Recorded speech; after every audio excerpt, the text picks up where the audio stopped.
Bhandewadi police ठाण्यात भारतीय न्याय संहितेचे कलम 109 म्हणजेच पूर्वीच्या IPC 307 म्हणजेच हत्येचा प्रयत्न अंतर्गत अपराध क्रमांक 121/2024 नुसार दाखल असलेल्या गंभीर गुन्ह्यात पोलीस प्रशासनाने मोठी कारवाई केली आहे।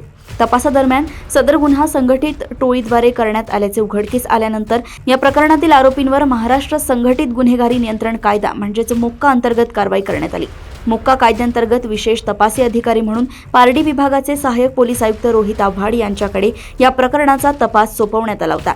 या गुन्ह्यातील मुख्य आरोपी यश उर्फ जब्बार प्रधान याच्या शोधासाठी पोलीस पथके कार्यरत होती। पारडी पोलीस ठाण्याचे DB पथक आणि भांडेवाडी पोलीस ठाण्याच्या DB पथकाने अत्यंत कौशल्याने संयुक्त कारवाई करत आरोपी यश उर्फ जब्बार प्रधान याला अखेर अटक केली आहे। संघटित गुन्हेगारी मोडून काढण्यासाठी आणि शहरातील कायदा व सुव्यवस्था अबाधित राखण्यासाठी नागपूर पोलिसांनी केलेली ही कारवाई महत्त्वपूर्ण मानली जात आहे। या प्रकरणाचा पुढील तपास सहाय्यक पोलीस आयुक्त रोहित आव्हाड यांच्या मार्गदर्शनाखाली सुरू आहे। भांडेवाडी पोलीस इथे अपराध क्रमांक 121/2026 या अंतर्गत भारतीय न्याय संहिता 199 म्हणजे पूर्वीचा जुना IPC 307 अन्वये गुन्हा दाखल होता।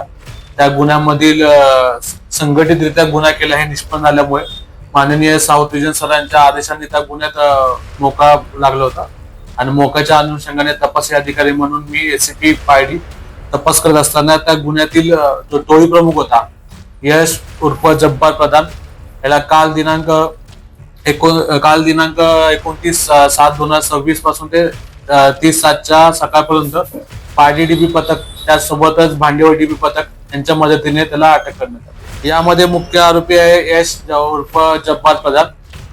माननीय पोलीस आयुक्त सरांच्या आदेशाने झोन 5 मध्ये गुन्हेगारीवर नियंत्रण आणण्यासाठी आतापर्यंत आजच्या ताकद यशवरनगर त्यासोबतच भांडेवाडी इथे मोक्याच्या प्रस्तावाच्या अनुषंगाने काम सुरू आहे। त्या संदर्भात तपास सुरू आहे।